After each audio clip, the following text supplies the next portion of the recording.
A filosofia surgiu como uma nova forma de pensamento na Grécia Antiga, no século VI a.C. Isso é o que tradicionalmente se entende pelo nascimento da filosofia, compreende uma mudança na forma de pensar, da mitologia para o pensamento filosófico científico, protagonizada por pessoas como Tales de Mileto, que vão olhar para o próprio mundo como explicação para ele, né, para o real. E foi ocasionada por uma série de fatores histórico-culturais que favoreceram esse afastamento do saber mitológico. Os mitos são as narrativas presentes nas mais diversas culturas da história da humanidade e na antiguidade eles exerciam um papel central. Eles eram responsáveis pelos valores e pelos saberes de uma determinada cultura. O mito ele era geralmente transmitido pela oralidade, bem antes da invenção da escrita.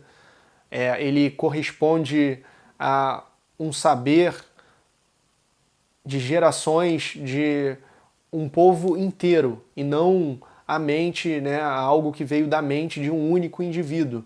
Ainda que a gente tenha pessoas como Homero ou Hesíodo, né, Homero que a gente nem tem certeza se existiu como um indivíduo, eles não são autores da Odisseia e da Teogonia como Dostoiévski é o autor de Crime e Castigo, por exemplo.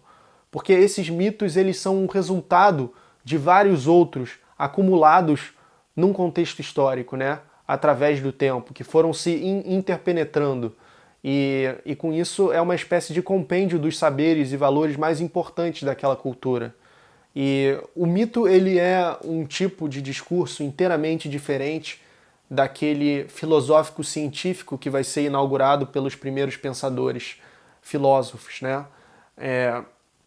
O mito ele não pode ser chamado simplesmente de mentira, porque ele é mais que isso. Embora a noção original da palavra englobe também a noção de ficção, de um relato fictício, de algo imaginário, né? Ele é o fundamento ético e a explicação para a origem do universo de uma cultura inteira. Então ele pressupõe uma aceitação e uma adesão integral dos seus membros, né? E ele molda a experiência dessas pessoas da realidade, né? Então o mito ele ele não se presta ao questionamento, né? Não se pode questionar o mito da mesma maneira que se questiona um tratado científico, né? Porque isso não faz sentido. Os mitos contêm, portanto, verdades profundas, compactadas na forma de história. E eles causam na gente uma forte impressão, porque, em geral, eles apelam para o sobrenatural, para elementos realmente espantosos, né? Que estão além da experiência comum de realidade das pessoas.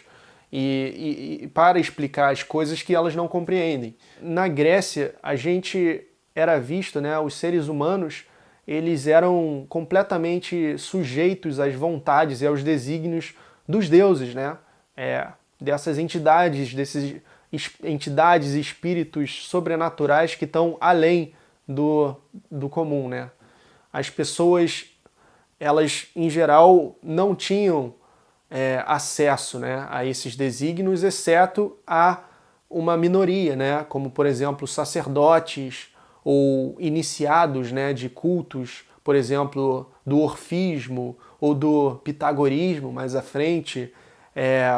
Também tem a presença dos oráculos, né, capazes de interpretar essas vontades divinas e estabelecer uma espécie de ponte nesse sentido, né, e com isso orientar a conduta humana nesse mundo totalmente controlado pelos deuses, né? Mediante uma insatisfação com essa forma de explicar a realidade, os primeiros filósofos eles vão justamente voltar seus olhos para a Terra, né? E isso vai ser ocasionado por uma série de fatores histórico-culturais. Entre eles, o principal é uma série de invasões de outros povos e tribos que a Grécia sofreu, que fez com que existisse uma grande mistura, miscigenação cultural e, portanto, encontros de diferentes mitos, de diferentes explicações, ao mesmo tempo que acompanhados de um tolerante e comum interesse comercial, mercantil e pragmático, né, que de uma maneira geral enfraqueceu o papel da religião e dos mitos na sociedade grega, né? E aí houve uma grande reestruturação político-econômica e social, dando lugar a um aumento do pragmatismo, né, na sociedade, e a um aumento da participação política a mais ativa dos indivíduos que agora faziam parte de cidades-estado, né, que por conta dessa mistura de povos começaram a se formar, e cada uma com leis diferentes, com governos diferentes, pessoas e valores também consequentemente distintos, né? Então esse interesse geral pela vida pragmática vai favorecer o cenário onde esses primeiros filósofos vão se afastar dos mitos e se aproximar da physis, né? do mundo, das especificidades do mundo físico enquanto possibilidade de conhecimento do real. Ao mesmo tempo que o surgimento de um novo tipo de discurso, né? Do logos, do discurso embasado na razão. Bem-vindos à série Pensamentos, uma série de vídeos mais curtos, onde eu apresento algumas das importantes ideias do pensamento humano e da arte. Você também pode conferir meus vídeos mais longos sobre filósofos específicos, correntes de pensamento, ou então diálogos com amigos meus, e também meus filmes e o conteúdo de cinema aqui no meu canal. Muito obrigado por assistir e até a próxima!